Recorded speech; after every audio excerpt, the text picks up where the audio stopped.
hello friends की खबर मैं आयुष आपनालोके चाই আছে डेका क्रिएशन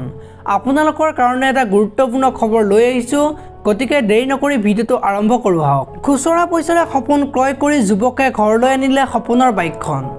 সপোন দেখাটো সাধাৰণ কথা সকলোৱে সপোন দেখে কিন্তু ইয়াক সাৰ্থক কৰিবলৈ ক্ষমতা থকাটোহে প্ৰকৃত কথা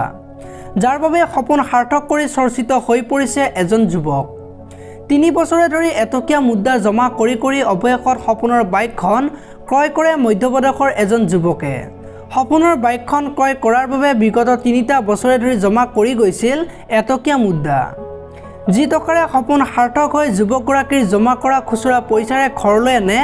বাজাজ ডমিনাৰ 400 বাইকখন যি টকা বাইকৰ শ্বৰুমলৈ নিবলৈ ঠেলা গাড়ী ব্যৱহাৰ কৰে যুৱকে আনহাতে শ্বৰুমৰ লোকেও সেই টকা গণিবলৈ সময় লৈ 10 ঘণ্টা ধৰি গণনা কৰি শেষ কৰে টকাখিনি